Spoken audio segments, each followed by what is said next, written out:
बच्चों, standard fourth उसका पहला चैप्टर कविता थी, वो है प्रकृति कहती है, जिसका अभ्यास प्रपत्र और व्याकरण प्रपत्र आज हमें फिलअप करना है।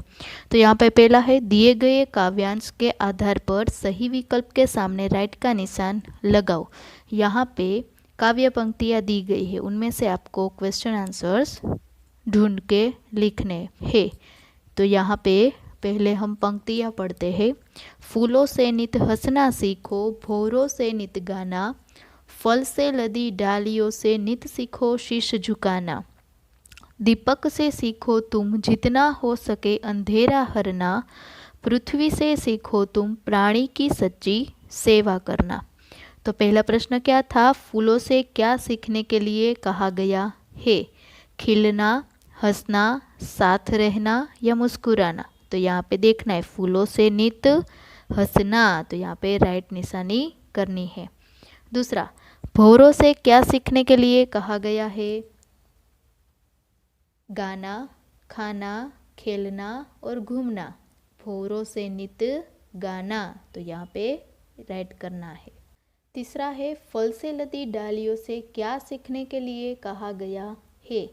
फल देना, ऊंचा उठना, शीश झुकाना और फलना फूलना। तो फल से लदी डालियों से नित सीखो शीश झुकाना, तो यहाँ पे आएगा राइट। चौथा, सच्ची सेवा करने की सीख किससे मिलती है? तो यहाँ पृथ्वी से सीखो तुम प्राणी की सच्ची सेवा करना, तो यहाँ पे आएगा फल से, नदी से, फूल से या पृथ्वी से, तो आएगा पृथ्वी से। पांचवा, दीपक किसे नष्ट करता है? डर को, अंधेरे को, दूरी को या अज्ञान को? दीपक यानी दिया, दिया किसको दूर करता है? अंधेरे को, तो यहाँ पे आएगा बी। पाठ पर से क्वेश्चन आंसर्स है। पहला है, एक शब्द अथवा वाक्यांश में उत्तर लिखो, उनमें गहराई लाने की प्रेरणा किससे मिलती है?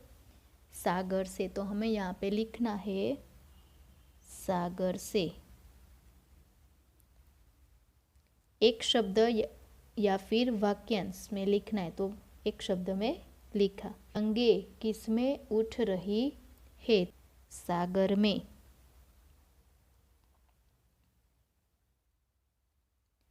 तीसरा है, धैर्य न छोड़ने की प्रेरणा किससे मिलती है? धरती से। चौथा, सारे संसार के ऊपर फैलने की प्रेरणा कौन देता है? नभ। नभ से हमें ये सीख मिलती है, नभ कहता है फैलो इतना, ढक लो तुम सारा संसार, इसलिए यहाँ पे आएगा नभ। दूसरा है प्रश्न, कविता की पंक्तियाँ पूरी करो। पर्वत कहता है वहाँ से लेकर बन जाओ तक आपको यहाँ पे लिखना है। फिर दूसरी कविता पूर्ण करनी है सागर फिर लाओ से। पर्वत कहता शीश उठाकर तुम भी ऊंचे बन जाओ, सागर कहता है लहरा कर मन में गहराई लाओ। टेक्स्ट बुक में से देख के ये यहाँ पे लिखना है। तीसरा प्रश्न है, दिए गए काव्यांश के आधार पर पूछे गए प्रश्नों के उत्तर लिखो। तो यहाँ पे कविता दी गई है। समझ रहे हो क्या कहती है, उठ उठ गिर गिर तरल तरंग, भर लो अपने मन में मीठी मीठी मृदुल उमंग। धरती कहती धैर्य न छोड़ो, कितना ही हो सिर पर भार, नभ कहता है फैलो इतना, ढक लो तुम सारा संसार। अभी यहाँ पे 3 क्वेश्चन दिए, उसके आंसर लिखने। सागर की उठती गिरती तरंगे क्या कह रही है? मधुर और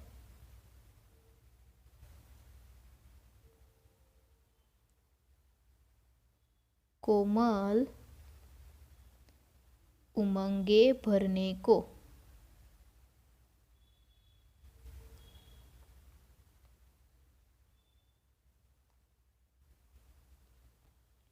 दूसरा है, हमें क्या नहीं छोड़ना चाहिए? तो हमें क्या नहीं छोड़ना चाहिए? धैर्य, यहाँ पे है। धरती कहती धैर्य न छोड़ो, तो यहाँ पे आएगा धैर्य। अभी तीसरा है नभ क्या कहता है। नभ क्या कहता है? फैलो इतना, ढक लो तुम सारा संसार। तुम इतना फैल जाओ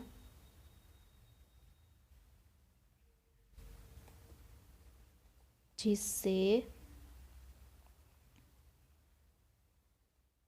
सारा संसार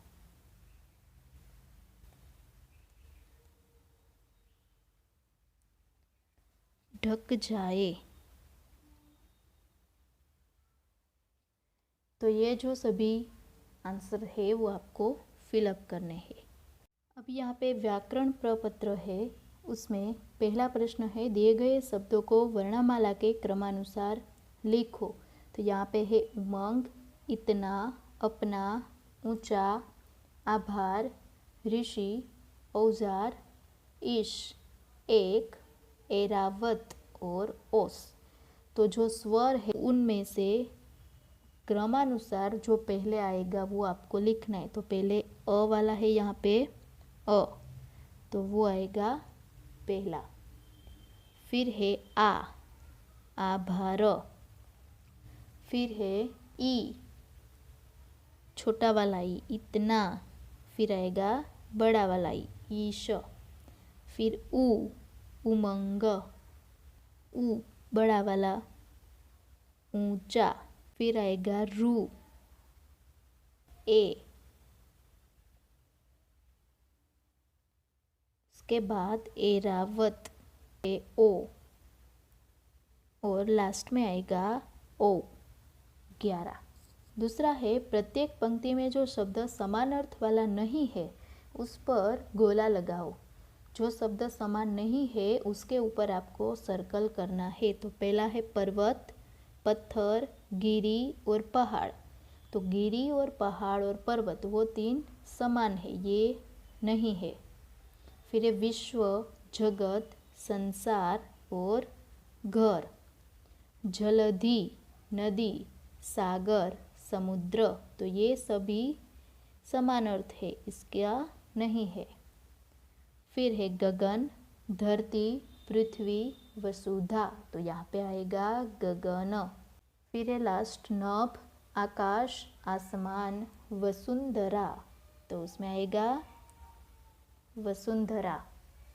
अभी यहाँ पे प्रश्न नंबर 3 है दिए गए शब्दों में आ, ई अथवा रू की मात्रा लगाकर पुनः लिखो। पहला है स, ग, र, तो इनमें से किसकी मात्रा आएगी? सा, आ आएगा, इसीलिए सागर। फिर है व, क्ष, उसमें आएगा रू, वृक्ष। फिर सन, स, र, तो सन, सा, र, सा की आ की मात्रा आएगी। फिर है श, श, उसमें आएगा ई, शीश। फिर है ध, र, त, तो उसमें भी ई। और पृथ्वी, तो रू की मात्रा आएगी पृथ्वी।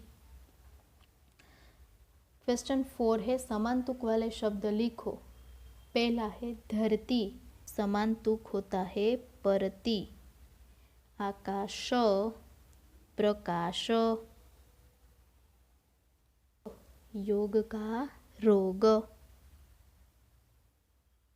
उसके बाद दान, मान, पूजा, दूजा।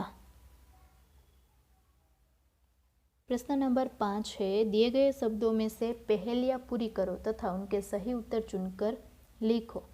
अब यहाँ पे है उसके बिना ब्लैंक है सुना, कहीं किसी का चले ना ब्लैंक, जिसमें भर लो वही ब्लैंक ले, ब्लैंक है उसका दूसरा नाम।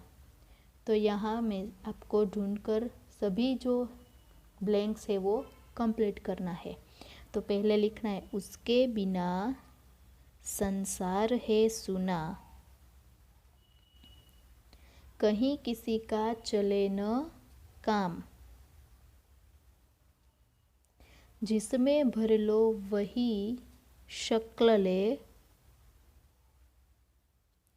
ब्लैंक है उसका दूसरा नाम, जीवन है उसका दूसरा नाम, तो वो क्या आएगा, इसमें से ही आएगा पानी। Very good. दूसरा, एक ब्लैंक की बात बताऊं, ब्लैंक में संतान छिपाऊं, पिछली ब्लैंक बड़ी अगली से, फिर भी मैं तो ब्लैंक लगाऊं। तो एक राज की बात बताऊं, ब्लैंक में संतान छिपाऊं यानी थैली, पिछली ब्लैंक बड़ी अगली से टांगे, फिर भी मैं तो दौड़ लगाऊं। आंसर आएगा कंगारू। अभी प्रश्न नंबर 6 है, पढ़ो, समझो और करो। जो हमने वर्ण विच्छेद किया था उसी के ही जैसा है, मृदुल, वो तीनों को अलग कर दिया है। तो यहाँ पे संसार, तो उसमें करना है स सा र, ग ह रा ई, प व त। यहाँ पे ये जो है वो बाय मिस्टेक दिए गए हैं। अभी सोचो समझो, वर्ग में दिए गए शब्दों को सही जगह लिखकर अनुच्छेद पूरा करो। ये जो पूरा पैराग्राफ है वो ब्लैंक है, वो यहाँ पे शब्द ढूंढ कर आपको लिखना है और पूरा पैराग्राफ कंप्लीट करना है।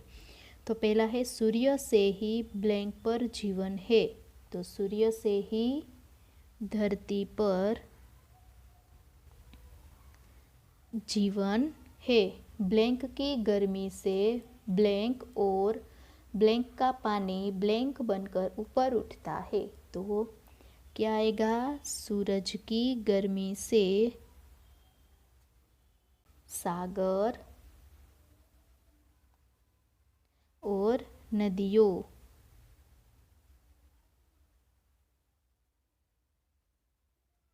का पानी भाप बनकर ऊपर उठता है। यह भाप ऊपर जाकर बन जाता है, क्या बन जाता है, बादल। बादल ब्लैंक से टकराकर ब्लैंक करते हैं, जिससे धरती ब्लैंक रहती है तथा उस पर अन्न ब्लैंक पौधे आदि उगते हैं। तो बादल पर्वतों से टकराकर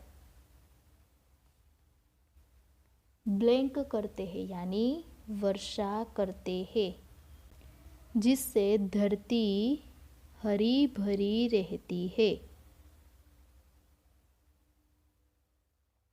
तथा उस पर अन्न, वृक्ष, पौधे आदि उगते हैं। दूसरा चैप्टर है हमारा अद्भुत बातें, उसका अभ्यास प्रपत्र है। इसमें भी आपको एक पैराग्राफ दिया गया है, पैराग्राफ में से आपको ऐसे क्वेश्चन आंसर्स ढूंढ के नोटबुक में लिखने हैं। तो यहाँ पे ये आपको अच्छी तरह से पढ़ना है और उनमें से देख के ही आंसर लिखना है। अभी ये जो दूसरा क्वेश्चन है वो हमारा जो चैप्टर है उनमें से ही हमारे अभ्यास के लिए है, तो ये जो सही विकल्प है वो आपको अपने आप करना है। प्रश्न नंबर दूसरा है, दिए गए प्रश्नों के उत्तर लिखो। वो भी जो हमने चैप्टर पढ़ा है, समझा है, उसी में से ही है, तो वो आपको उनमें से देख के, जैसे हम पैराग्राफ ढूंढ के उसके क्वेश्चन आंसर्स लिखते हैं, उसी तरह पूरा चैप्टर पढ़ के ये जो 5 क्वेश्चन आंसर्स है वो आपको नोटबुक में लिखना है। ये भी जो है वो सब आपको अपने अभ्यास के लिए ही अपने आप कंप्लीट करना है। प्रश्न नंबर 4 है, किसने किससे कहा है, वो भी आपको पूरा चैप्टर लर्न करने के बाद करना है। इसी में ही आपको फिलअप करना है और क्वेश्चन आंसर्स जो है वो नोटबुक में लिखना है।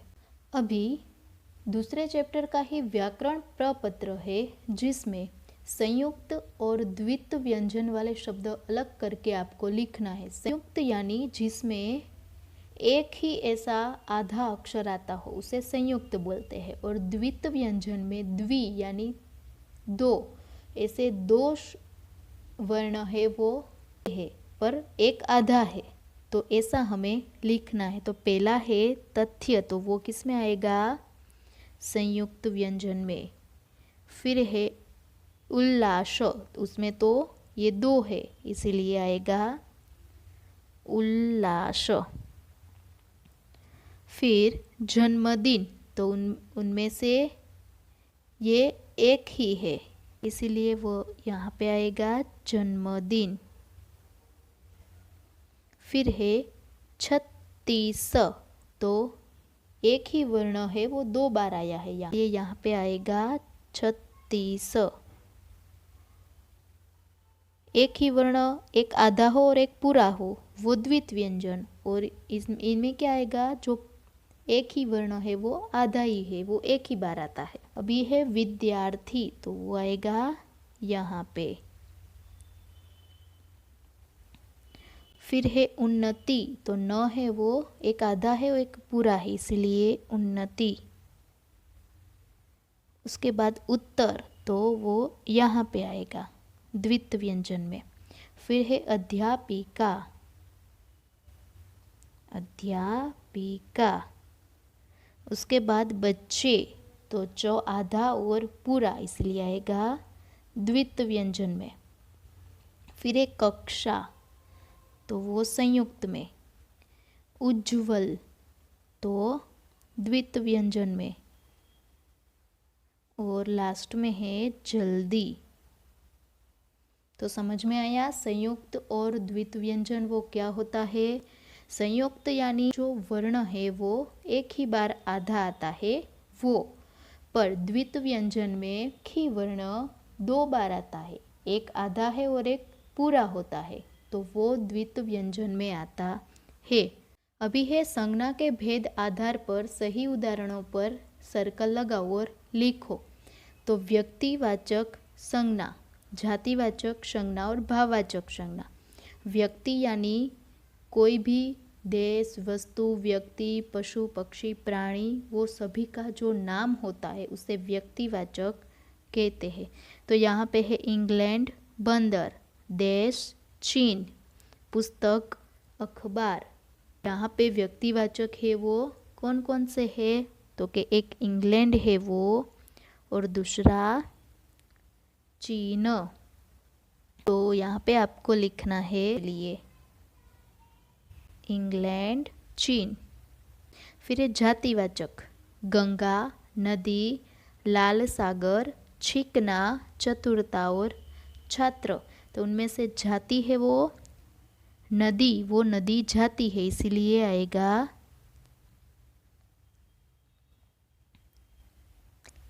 इंग्लैंड। फिर यहाँ पे नदी और इनमें से छात्र वो जाति है, छात्र यानी शिष्य। फिर है भाव, कक्षा, प्रशंसा और बच्चे। तो इनमें से प्रशंसा है वो भाव है, भाव यानी फीलिंग्स। ऊंचाई, संदीप और जतिन, तो ये तो व्यक्ति के नाम है तो ये आएगा ऊंचाई। है दिए गए शब्दों के सामने लिखो कि वे पुल्लिंग है या स्त्रीलिंग। तो आपको आता ही है गहने, गहने है वो पुल्लिंग है या स्त्रीलिंग? पुल्लिंग। फिर है माला, माला वो स्त्रीलिंग। फिर है वीर, वीर है वो पुल्लिंग है।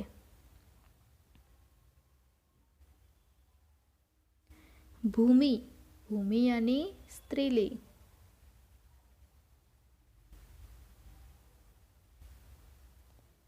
पथ यानी पुल्लिंग।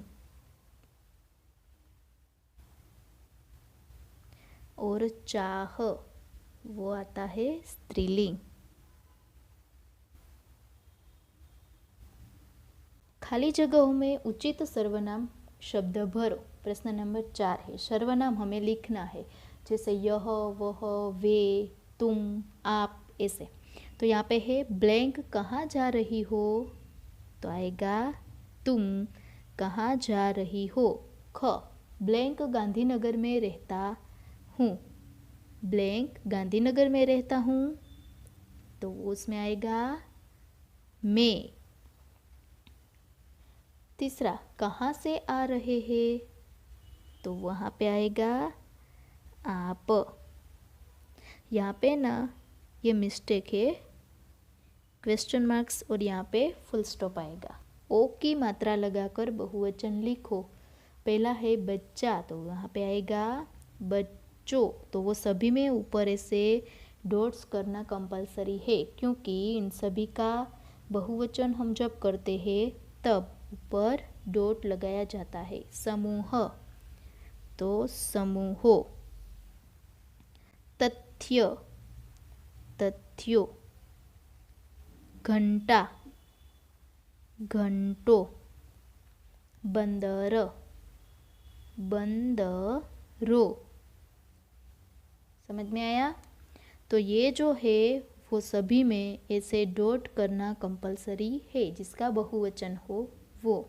यहाँ पे एक चित्र दिया है, उसका वर्णन आपको यहाँ पे जो शब्द दिए हैं वो वाक्य में उपयोग करके आपको बनाना है। तो ये एक बर्थडे सेलिब्रेशन का चित्र है।